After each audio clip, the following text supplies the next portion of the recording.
Good morning, and welcome to Going Cardboard Episode 1. This will be my first go at adding some content to my YouTube channel for the Grumble Jones YouTube page, which will be working kind of as parallel in association with the Grumble Jones blog.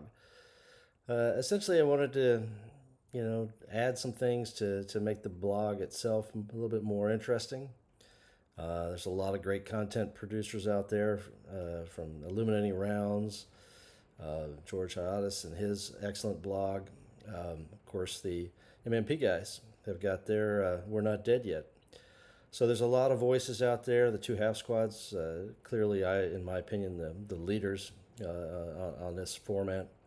But I felt like I needed to do some more for Grumble Jones. I feel like one of the dangers of the blog is it could get stale over time. Certainly, I've always wanted to add some sound, some voice to what I do. So I thought I would go, initiate that. I've been sitting here for months now thinking about this, and been afraid to do it. And I thought, you know what, let's just get in there and let's make the first video and let's see where this goes. So, a couple things I want to talk about basically are the blog itself, where it originated, kind of where it is at today, and where I think it will go in the future.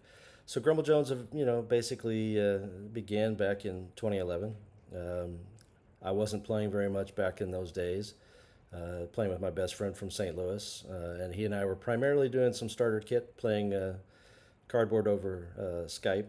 And, it was kind of subpar ASL.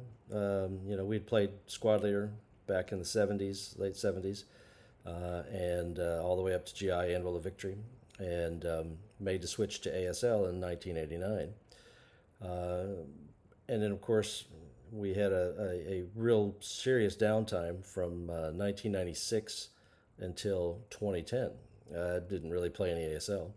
There's a period of time where I raised my children, and by the time they were in high school, in the 2010 period of time, I convinced my friend in St. Louis, hey, let's get some more ASL going, and let's do that cardboard via Skype, and it worked out fantastically.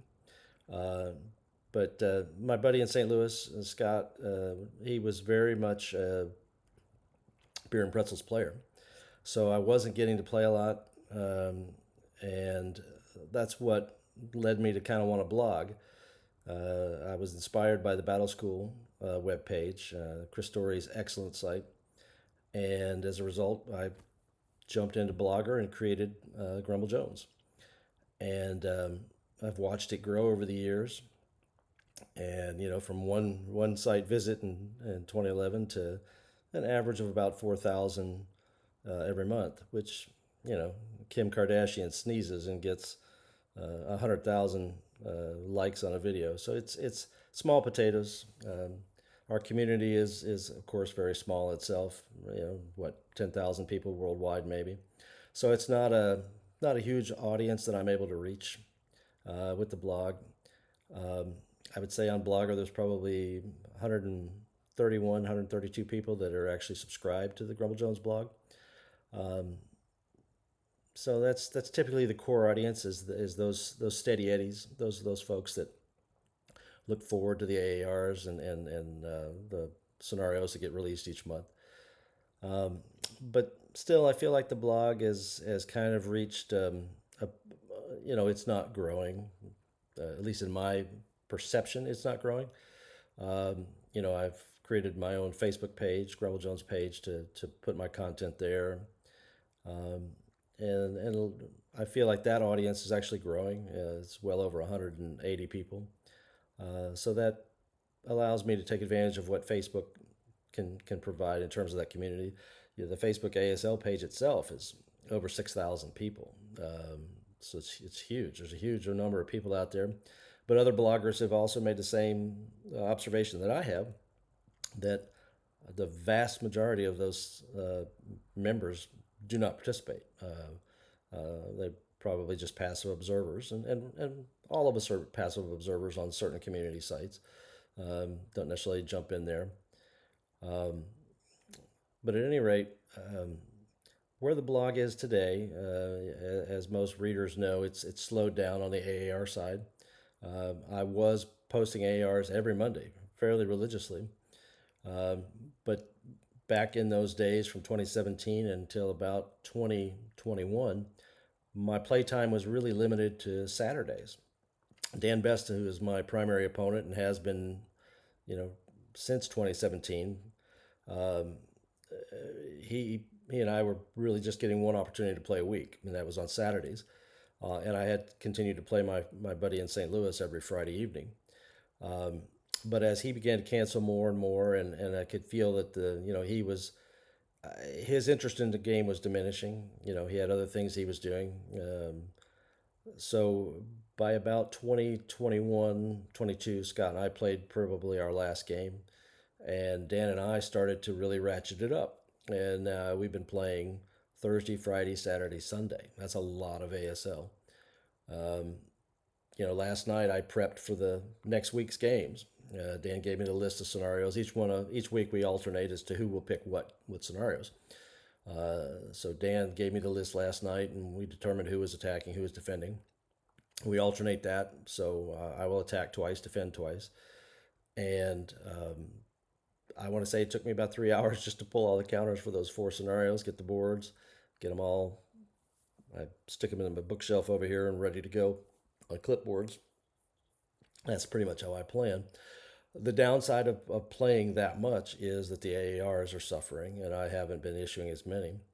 I try to recover that a little bit by doing one a month, which would cover all four scenarios that we play in a weekend. Um, the last one I did, I lost all four games, and I've always told Dan and some of my readers I seem to blog better when I lose. The pathos and the the energy that I get from reliving those battles that I lost is a higher level than when I win. Um, Sometimes winning is less interesting in a way. You don't necessarily have all the mistakes that you made to cover, or the great moments that your opponent had during the game. And it's just my own sense of humility. I don't always like to celebrate the wins as much as I like to discuss the agony of defeat. It seems a little more interesting, and it's certainly easier to turn that into humor. But at any rate, that's kind of where the blog sits today. Now, as far as scenarios, I've always found this to be a very interesting part of the blog. I do the scenarios because it's goes way back in my DNA, back to the squad leader days when we didn't have a lot of scenarios. Right, you do your own was the rule of the day. You could only play the 20 or so we had before you wore out of those. Um, and my group of guys, we were very focused on that, and we did some huge projects, some of which I've discussed on the blog. We did a World War II battle set in Webster Groves, Missouri, where we all lived, um, down to the map. It was an incredible map that was made, and we fought one battle. Um, and then we did a Kursk with Grossdeutschland Division when they were going towards the Obion Hills. Basically, we drew up a huge map for that. We used the counters from uh, Panzer, Jacinto's East Front Panzer game.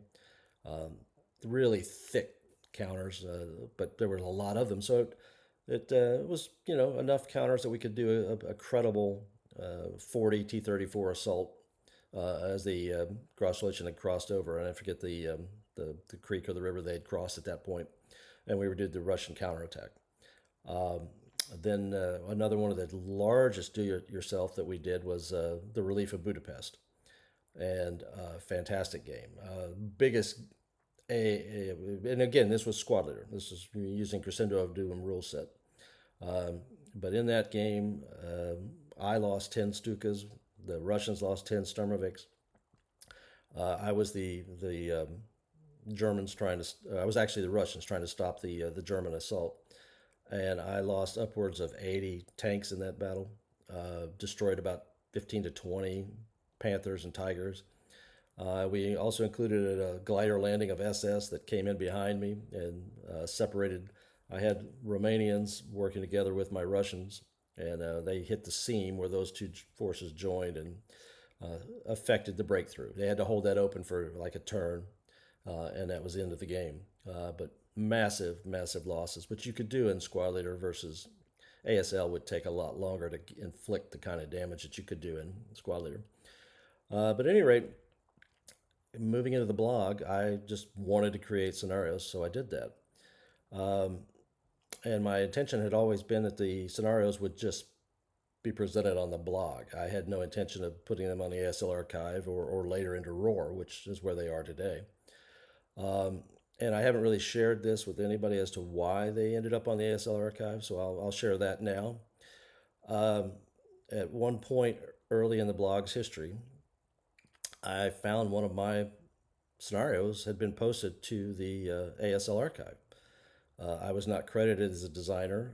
A fairly high up person in the ASL community had taken one of my scenarios and attributed it to Advancing Fire products, the excellent guys out of Italy that have created so many great hassles lately. So I was kind of stunned by that, and scared a little bit that, hey, am I going to lose control of my own designs? So I took the step of reaching out to Dave Ramsey at ASL Scenario Archive, and he was kind enough to get that attribution removed. And then I went ahead and started uploading all of my scenarios into the archive under Grumble Jones. Again, that's been really a wonderful site to do that because you can load PDFs on there, and it's a great place for people to get a better copy of what I produce. Again, these are basement quality. I use that term loosely, but the idea is these are not play tested. I do my own significant walkthroughs of these scenarios, and obviously follow my own design instincts on this. And I try to be meat and potatoes with my scenarios. I have a tendency to get a little too narrative at times, a little bit too much story, which can drag down a scenario.